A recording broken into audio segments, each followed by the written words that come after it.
Why is that failure here? My mother's voice sliced through the luxurious ballroom like a sharp blade. Her words weren't loud, but they were enough to silence the surrounding whispers in an instant. Champagne flutes froze mid-air, and everyone's eyes turned toward the direction of her contemptuous gaze. Me. Standing beside her was my younger sister, Madeline. Her lips curled into a mocking smile.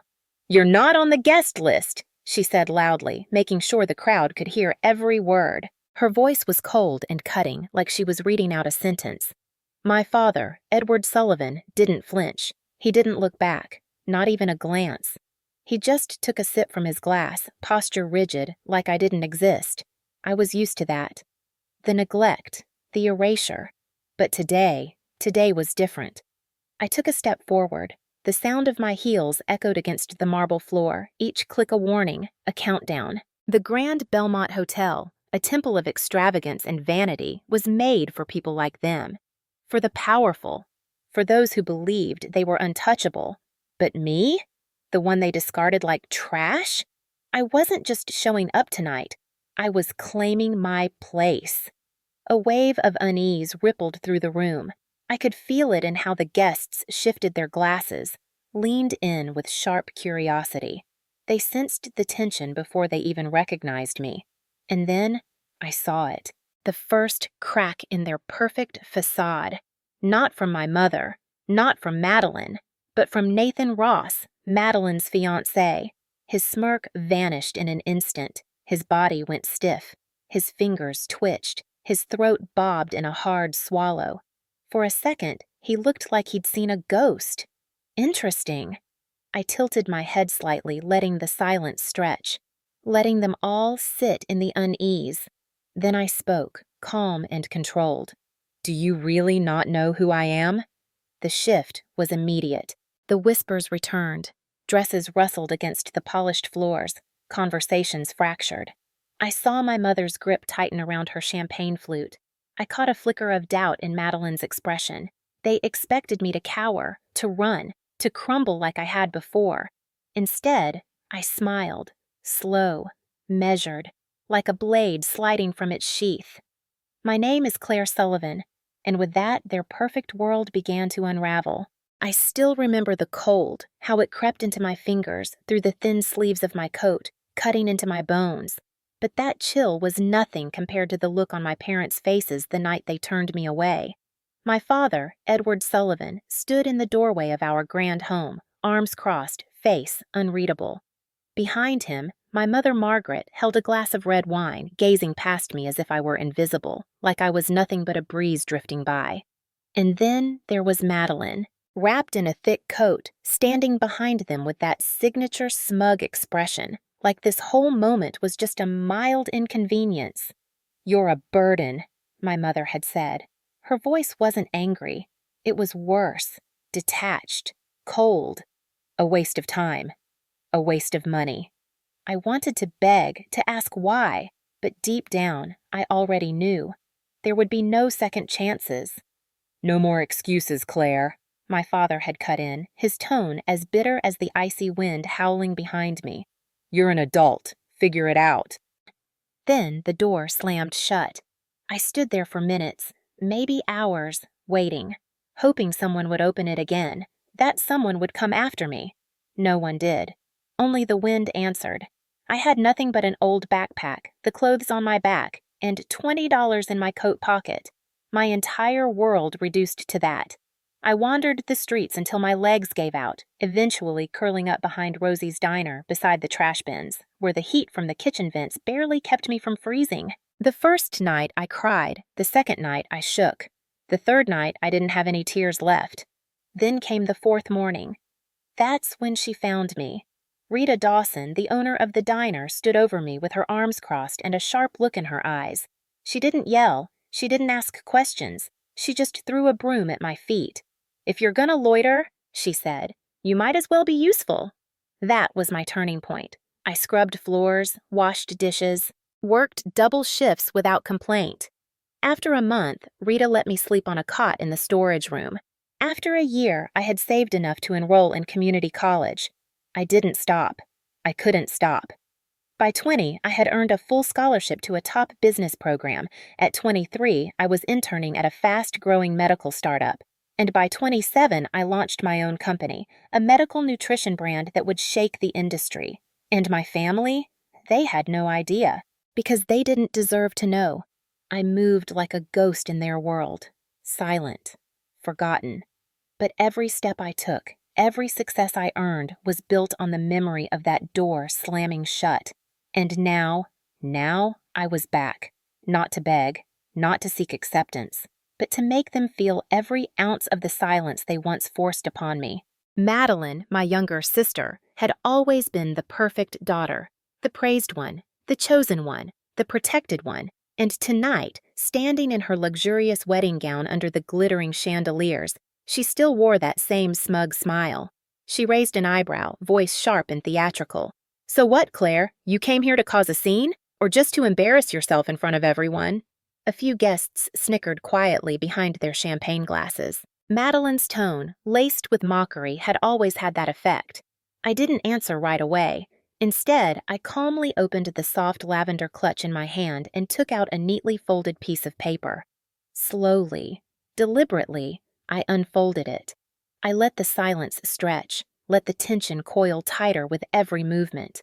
The ballroom held its breath. I raised the document just high enough for Nathan, Madeline's fiancé, to see. His gaze met mine, then dropped to the page, and his face immediately drained of color. I said it softly, but it hit hard. "It's her academic record." Nathan's eyes scanned the lines. His brow furrowed, his jaw clenched. The muscles in his hand twitched as he held the paper tighter. Around us, a few guests leaned in, sensing something was about to crack wide open. Madeline scoffed. "Are you serious?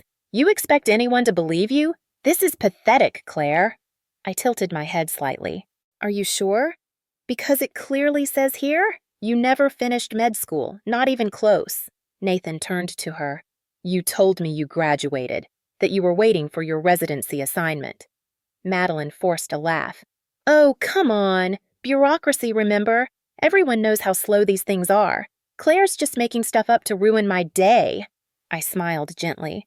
"Funny thing is, I have more, but I figured this would be a good start." Nathan said nothing. He stared at the document like it had just shattered something inside him. Madeline looked around, searching for support.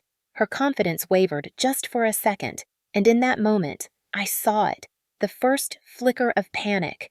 My mother and father stood still, eyes narrowed, calculating, waiting to see what direction the storm would blow.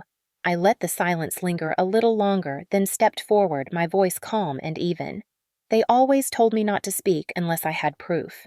So here it is. My mother's jaw tightened. My father's expression darkened. But no one moved.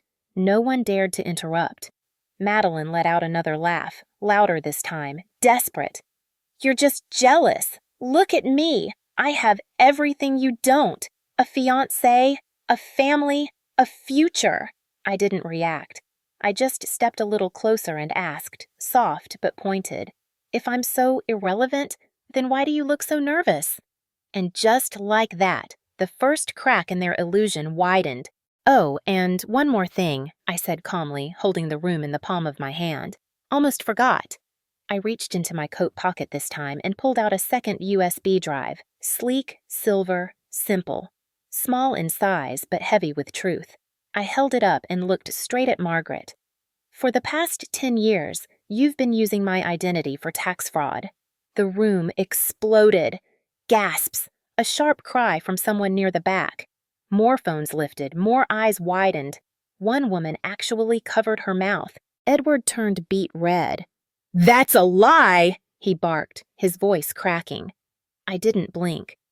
"Is it?" I asked. "Because a few months ago I requested my tax records and discovered someone had been filing returns in my name. Returns I never submitted. Refunds I never received. Deductions I never claimed." I turned to the crowd again.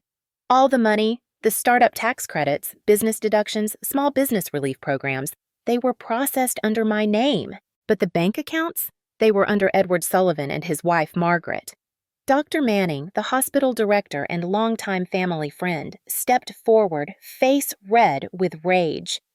"You told me everything was clean," he said to Edward. "You said she wasn't involved. You vouched for this."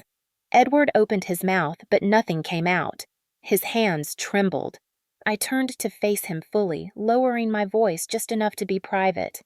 "You really thought I'd never come back, didn't you?" I said. "That you could erase me and then build your empire on what little identity I had left?" I straightened and spoke to the room once more. "I sent all of this to the IRS last week," I said, "and just yesterday they confirmed. Every refund, every false claim, every fraudulent filing, they're investigating it all." Margaret stepped forward now, her face pale.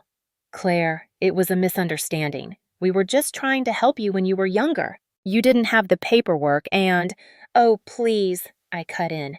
"You didn't help me. You used me. You hid behind my name while I was sleeping behind a diner." Edward looked like he might collapse. Margaret's voice cracked.